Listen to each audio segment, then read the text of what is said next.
Today, I will show you an action, drama, mystery film from 2011, titled Source Code.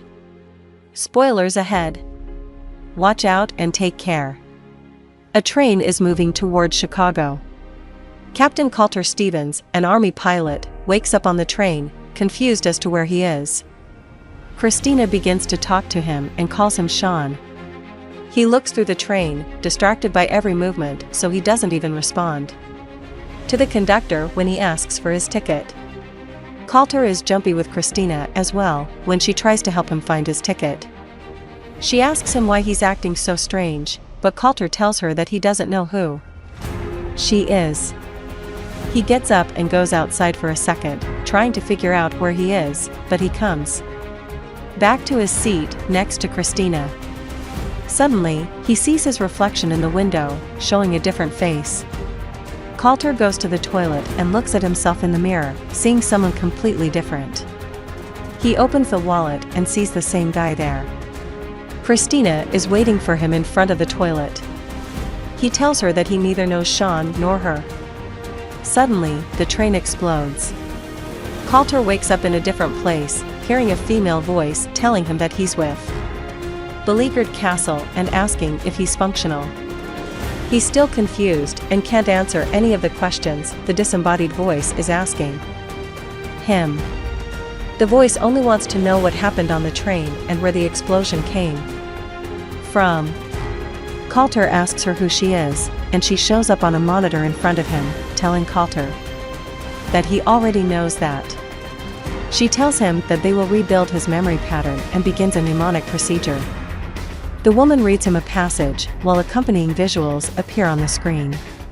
Colter isn't paying attention and is trying to get himself out of the seat as the woman continues with the exercises. Suddenly, he remembers parts of the exercise and repeats back what he had heard before. She asks for her name, and Colter calls her Goodwin. Dr. Rutledge shows up briefly on the monitor checking something, then Colter asks to talk to his father. Goodwin interrupts him and continues to ask him about the bomb on the train. She tells him that Christina calling him another name is incidental. He doesn't know who bombed the train, so Goodwin tells him that he will go back inside for 8 minutes again. Colter thinks that he's in a simulation, but Goodwin will not give him any information about his status. She just insists that he find out more information about the train. Find the bomb, and you find the bomber. Colter is back on the train. Christina is telling him that she gave her notice at work and will be taking the LSAT. He hears a soda can open, and a woman spills coffee on his shoe. Colter says that it's the same train but somehow different, which Christina understands as some deep statement. He activates a timer on his watch and says that everything looks so realistic, still convinced he's in a simulation. Colter looks around for the possible bomber and jumps over to a guy asking how long the delay would be. The guy jokes around, and Christina tells him that he's a comedian. He looks around the train searching for something out of the ordinary, and he sees a student give back someone their wallet. Colter steps back on the train and remembers that the explosion came from behind him. He goes into the toilet and looks through it. Colter notices that the vent has been tampered with and opens it, finally finding the bomb. He begins talking to Goodwin, thinking she can hear him and instruct him on the next steps with the bomb. Colter leaves the bomb how he found it and gets another idea on how to find the bomber. He goes back into the cart, lies to the people that he's transit security and that there has been some kind of security breach, so they have to stop using all of their electronic devices. No one really believes him, and when he sees a man still on his laptop, he closes it for him and breaks his jaw. Christina runs over to the man to help him, and Colter says not to worry because neither he nor she are real. The train explodes, and he's back. Goodwin tells him to stabilize and lower his pulse. She asks if he found the bomb, and he tells her that he did, but Colter asks to speak to Dr. Rutledge since he figured out that he's her commanding officer.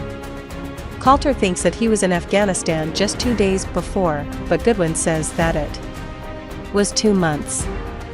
He's still confused, but he replies to her questions about the train. She tells him that he's not in a simulation, but that real lives are at stake. Coulter wants to know more before he can continue with the mission. Goodwin asks Routledge if she can tell him anything, and when he confirms that she can, Goodwin tells him that the train he was on had already exploded that morning and that more attacks like that one are underway. Sean Fentress was on that train, and Coulter is him now. He doesn't understand yet, but she keeps pushing for information. Coulter tells her where he found the bomb and what kind of detonator it operated with. Goodwin explains that the detonation was planned to occur at the same time when a freight train was passing by, engulfing both vehicles. The bomber must have been close enough to see when that would happen to detonate the bomb. She tells him to concentrate on the passengers on his train and concentrate on performing only the tasks that she has given him. They send him back. Coulter wakes on the train in the middle of the same conversation. The woman spills coffee on Christina's shoes, and she's very kind about it, which Coulter comments on. He believes she's real now. Coulter asks the conductor about the behavior of the passengers on the train, and the man replies that he's the one looking strange. Then, he asks Christina if someone looks suspicious to her, tells her to sit next to him, and says to think of it as a game. She jokes around about all of the people in the car, naturally not taking him seriously, commenting that he knows the people more than her because he talks to them all the time. Suddenly, Coulter notices a guy coming out of the bathroom, and Christina comments that they're going into racial profiling. She tells him that he's the only other person she'd seen coming out of there, making him think for a second. Coulter looks through Sean's things, but only finds her name in his notebook. He wants to go after the guy he saw earlier and makes Christina come with him. Coulter tells her to wait outside the station as he follows the guy inside the washroom. He can hear him getting sick in a stall and inspects him, making him really uncomfortable. The guy leaves with Coulter after him. He joins him at the bench where he's sitting on and asks to borrow his phone. The guy asks to be left alone and leaves when Coulter attacks him and keeps asking to see his phone. Suddenly, the bomb explodes and he thinks that the guy may be the bomber. Not completely convinced, he goes after him again and the man pushes him on the tracks. Coulter doesn't get up in time and is hit by an oncoming bus. He awakens in the other place, but neither can he hear beleaguered Castle, nor they Coulter. The place feels freezing cold and begins shutting down. The man working with Goodwin tells her that he's in trouble. Then they both go to see Routledge, who tells them that no one has ever been in a situation like him before and that they should keep sending signals to him and see if he responds to any of them. Meanwhile, Coulter finds a toolkit and manages to restart the power in the place where he's at. He begins hearing distorted voices as Routledge is sitting down on Goodwin's computer.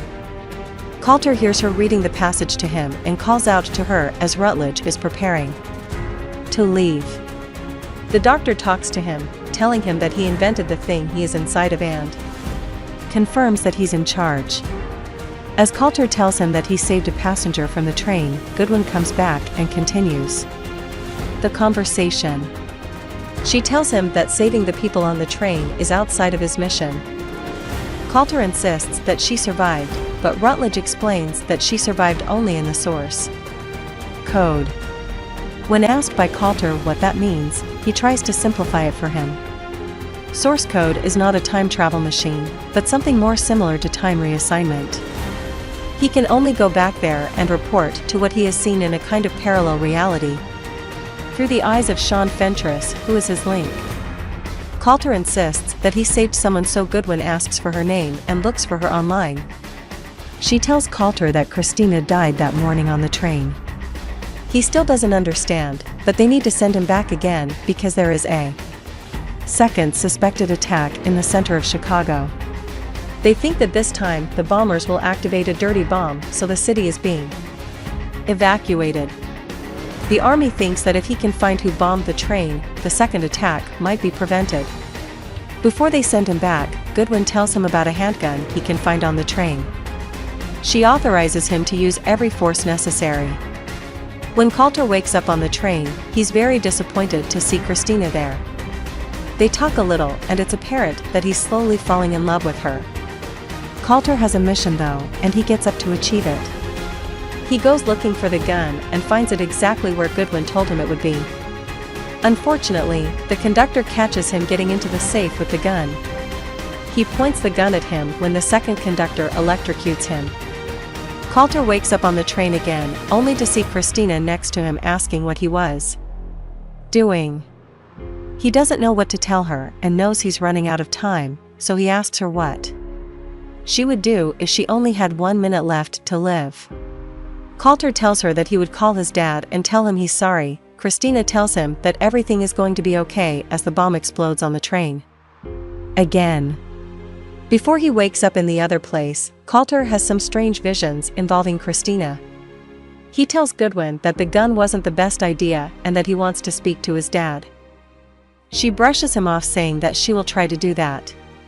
Coulter asks her how he is doing because he doesn't understand the process. She moves aside to show him where he is being kept and tells him that she hasn't been on the other side of the source code because the specifications are tremendously narrow for a viable candidate. Goodwin doesn't want to waste more time, and after she assures him that he's doing good, sends him back to check through the passengers' things. Coulter is back at the train and gets to it faster. He draws the military patch that Goodwin has shown him when Christina approaches him. Coulter asks her to look for his friend that disappeared in Afghanistan and gives her his real name to search for. Suddenly, he becomes suspicious of a guy talking on the phone. He goes over to him and searches through his bag, looking for something. Coulter notices that a woman has a bag from an army medical center and goes up to talk to her. He asks her about the letters on the patch. She tells him that it stands for Air Force and that the N stands for Nellis. Coulter asks her for her phone and calls Nellis Air Force Base. He asks for Rutledge and tells the operator to tell him that CPT Coulter Stevens is calling for him. Christina finds him and tells him that the friend he asked her to look for is dead, killed in action 2 months ago. Suddenly, Coulter has some memories from Afghanistan and he hears Goodwin's voice again, taking him through the mnemonic exercises.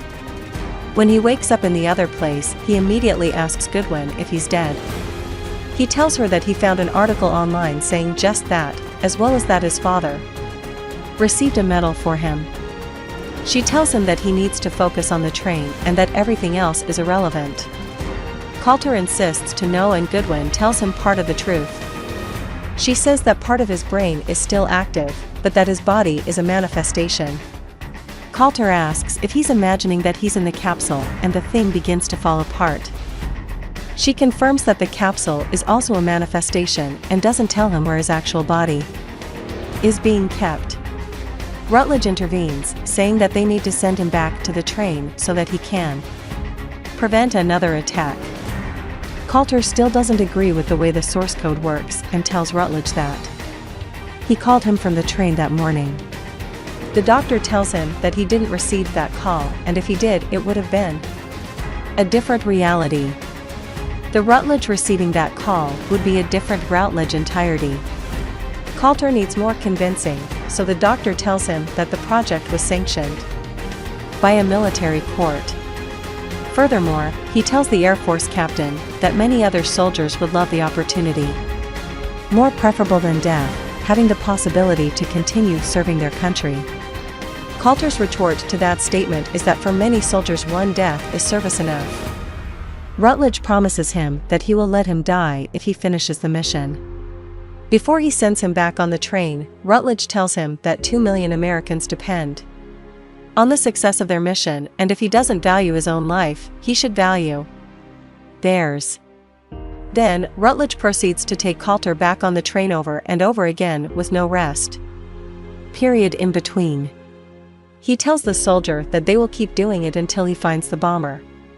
Coulter says that he can't do it, and Rutledge manipulates him into getting him where he needs Coulter to be. He plays a recording of his father giving an interview after he died, feeling sorry that they never really understood each other. Coulter tells Rutledge to send him back in.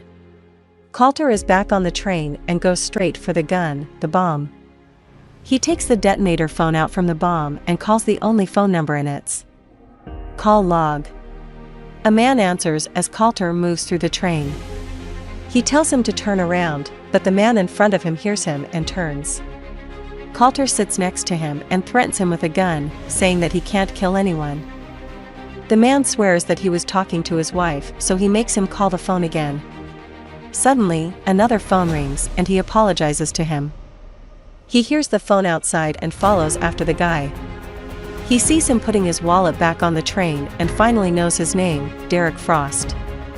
The doors close, so he opens it with the emergency handle and jumps off so that he can go after him. Coulter sees him go into a white van and goes up to him. He shows Derek the phone, but he pretends that he doesn't recognize it. Coulter knows it's him though, so he shows him the second bomb inside the van. He inspects the bomb and asks him where his next target is when Catherine shows up. Derek shoots them both. Coulter is still alive, so Derek gives him the whole speech on why he's doing it. His explanation is that the world is hell and that it needs to be rebuilt. For the world to be rebuilt, it needs to be destroyed. Derek gets in the van and leaves them there. The bomb in the train explodes regardless. When Coulter transitions back to the capsule, he sees the images from before more clearly. Immediately as he comes back, he tells Goodwin and Rutledge about the bomber and the van he went into. He confirms that the second bomb is radioactive. Rutledge and Goodwin congratulate him and say that his mission is over. Before they leave him, he asks to be sent back to try to save the people before he dies. Meanwhile, the army arrests Derek Frost before he can detonate the second bomb. Rutledge gets validation from his superiors about his project and Goodwin returns to talk to Coulter. He talks about the possibilities of parallel realities and what different versions of people might be like there. Goodwin explains that he only saw shadows or after images of the people that died on the train. She tells him that he can't alter the past, but Coulter insists that there was a fail-safe on the explosive that he didn't see before and that she's wrong. Coulter pleads with her to send him back in without approval and then switch him off. She has some trouble deciding, but still does it, telling him that, at the end of his source code, she will terminate his life support. Coulter tells her that he'll save Christina. Goodwin says that it was an honor and wishes him good luck. Coulter is back on the train for the last time. He asks Christina out for coffee, and she very gladly accepts. Coulter asks her to give him a few minutes to save the world. He instantly goes toward the bomb and takes out the first and second detonators. Then he passes by Derek and steals the conductor's handcuffs. While the source code is active, Rutledge gets more good reviews from his superiors. As Goodwin walks into his office, he tells her to wipe Coulter's memory and prepare him for a new source code. Rutledge has no intention to let him die, to Goodwin's disapproval. Back at the train, Coulter stops Derek from going out of the train and cuffs him to a bar. He shows him the phone and calls the police, telling them everything about Derek and the radioactive bomb in the van. Coulter takes his phone and leaves him there. He sends an email to Goodwin from his phone and calls his dad. Coulter tells him that he's a friend of his and that before he died he wanted to say that he was sorry. Meanwhile, Goodwin goes to the place where they are keeping his body and opens the chamber. Seeing the state that is in, Coulter's dad tells him that he wishes he told him that he loved him. He says that he knows it. Coulter goes back to Christina. Rutledge gets a call that Goodwin is with Coulter. He asks for MPs to join him at Coulter's chamber and tries to unlock the door. Goodwin waits for Coulter's 8 minutes to run out. On the train, Coulter asks Christina what she would do if she had less than a minute to live. She says that she would make those seconds count. Coulter kisses her. Goodwin switches his life support off and the MPs run inside only to see Coulter's dead body. Back at the train, the explosion never happens. Coulter says that everything is going to be okay. He and Christina take a walk to the Chicago Bean and Coulter realizes that the visions he had when transitioning were of that same moment.